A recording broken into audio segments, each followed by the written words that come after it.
नमस्कार दोस्तों, स्वागत है आपका डेली करंट अफेयर्स में। दोस्तों, आज की वीडियो है 28 सितंबर 2024 के महत्वपूर्ण करंट अफेयर के बारे में। तो चलिए दोस्तों, आज की वीडियो शुरू करते हैं।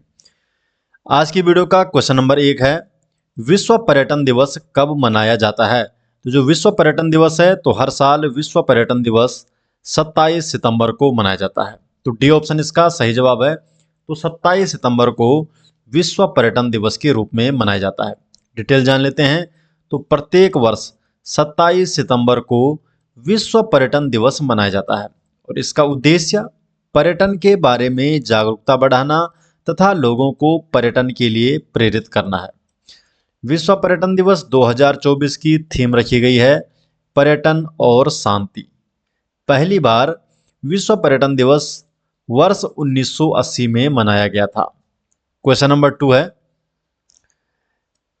हाल ही में प्रधानमंत्री नरेंद्र मोदी ने निम्न में से किस शहर में 3 परम रुद्रा सुपर कंप्यूटर राष्ट्र को समर्पित किए? तो 3 परम रुद्रा सुपर कंप्यूटर राष्ट्र को समर्पित किए, तो किन किन शहरों में किए गए? तो पुणे, दिल्ली और कोलकाता। इन सभी में 3 परम रुद्रा सुपर कंप्यूटर समर्पित किए गए हैं। डी ऑप्शन इसका सही जवाब है। क्वेश्चन नंबर 3, एशियाई सर्वोच्च लेखा परीक्षा संस्थान संगठन की बैठक कहाँ आयोजित की गई थी? तो ये बैठक है, तो ये कहाँ आयोजित की गई थी? भारत में। ए ऑप्शन इसका सही जवाब है, भारत। तो हाल ही में नई दिल्ली में एशियाई सर्वोच्च लेखा परीक्षा संस्थान संगठन ASOSAI association of Asian supreme audit institution की बैठक, ये बैठक थी 16वीं बैठक। तो जो 16वीं बैठक आयोजित की गई थी नई दिल्ली में, इसमें भारत के नियंत्रक एवं महालेखा परीक्षक CAG को वर्ष 2024 से 27 के लिए ASOSAI का अध्यक्ष चुना गया है। तो association of Asian supreme audit institution का अध्यक्ष चुना गया है भारत के नियंत्रक एवं महालेखा परीक्षक को।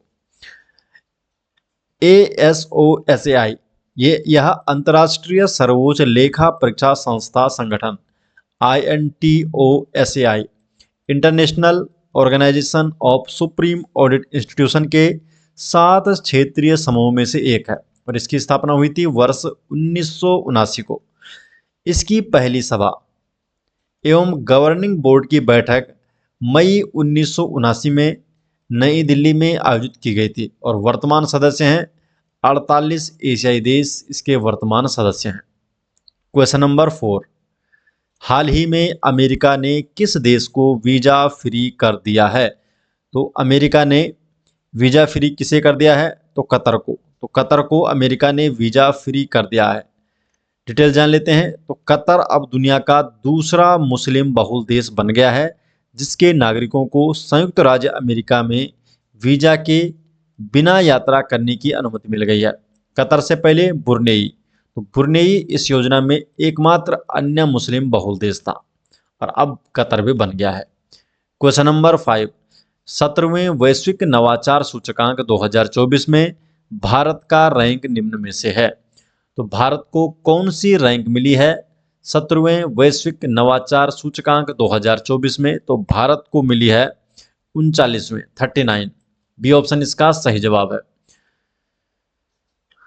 तो बी ऑप्शन इसका सही जवाब है। तो इंडिया की रैंक है 39, ग्लोबल इनोवेशन इंडेक्स GII 2024 में। 2024 GII इंडेक्स 2024 में इंडिया की रैंकिंग है 39। अगर बात करें इससे पहले, तो इंडिया की जो रैंकिंग थी 2015 में थी 81, 81वें नंबर पे था 2015 में और 2024 में पहुंच गया है 39वें स्थान पर। 133 देशों की सूची में इंडिया की रैंक है 39। डिटेल जान लेते हैं। तो 2024 के वैश्विक नवाचार सूचकांक ग्लोबल इनोवेशन इंडेक्स GII में भारत की रैंकिंग पिछले संस्करण में 40 से बढ़कर 39 हो गई। तो पिछली बार 40 थी, इस बार अब 39 हो गई है। विश्व बौद्धिक संपदा संगठन ने 26 सितंबर 2024 को वैश्विक नवाचार सूचकांक का 17वां संस्करण जारी किया, जिसमें देशों को उनके नवाचार गुणों के आधार पर रैंकिंग दी गई है। विश्व बौद्धिक संपदा संगठन WIPO की फुल फॉर्म है world intellectual property organisation. WIPO के द्वारा वर्ष 2007 से हर साल वैश्विक नवाचार सूचकांक प्रकाशित किया जाता है। तो WPO GII को प्रकाशित करता है। 17वें संस्करण में 133 देशों और दुनिया के शीर्ष 100 विज्ञान और प्रौद्योगिकी समूहों को नवाचार प्रदर्शन के आधार पर रैंकिंग दी गई है। देशों का मूल्यांकन लगभग 80 संकेतकों के आधार पर किया जाता है, जिन्हें 4 मानदंडों में बांटा गया। तो 4 मानदंड बांटा गया, कौन कौन से हो? तो साइंस एंड इनोवेशन इन्वेस्टमेंट, दूसरा है टेक्नोलॉजिकल प्रोग्रेस, तीसरा है टेक्नोलॉजी एडॉप्शन और चौथा है socio economic impact of innovation. तो ये 4 मानदंड है जिसके आधार पर ये रैंकिंग जारी की जाती है।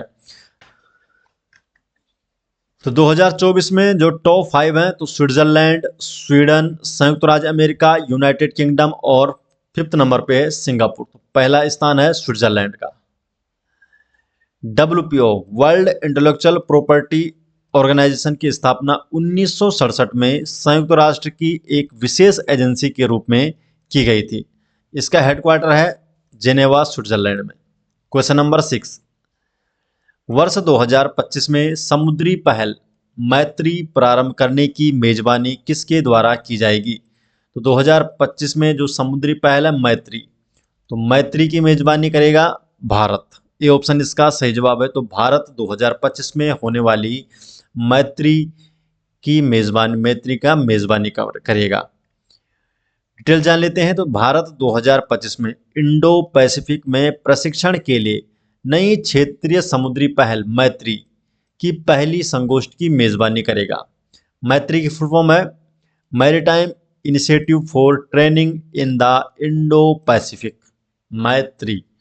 इस पहल का उद्देश्य क्वाड भागीदारों को उनके जल क्षेत्र की निगरानी और सुरक्षा, उनके कानूनों को लागू करने और अवैध गतिविधियों को रोकने के लिए प्रशिक्षित करना है।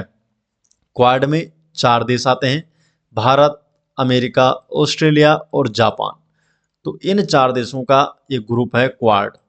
इसका उद्देश्य है मुक्त, स्पष्ट और समृद्ध इंडो पैसिफिक क्षेत्र सुनिश्चित करना तथा उसका समर्थन करना। क्वेश्चन नंबर 7, हाल ही में सीएम साथी योजना किसने प्रारंभ की? तो सीएम साथी योजना किस स्टेट के द्वारा प्रारंभ की गई है?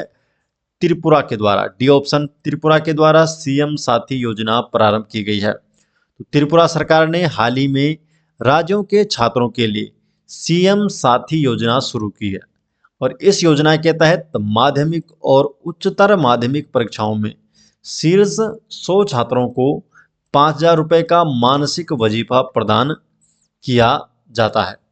तो दोस्तों ये हो गए आज 28 सितंबर 2024 के महत्वपूर्ण करंट अफेयर, और ये सभी करंट अफेयर के जो नोट्स हैं ये आपको मिल जाएंगे हमारे टेलीग्राम चैनल में, जिसका लिंक आपको डिस्क्रिप्शन में दिया गया है। तो आप हमारे टेलीग्राम चैनल में जुड़ सकते हैं जहां पर आपको डेली अपडेट किया जाता है। तो मिलते हैं दोस्तों नेक्स्ट वीडियो के साथ, तब तक के लिए आपका बहुत बहुत धन्यवाद।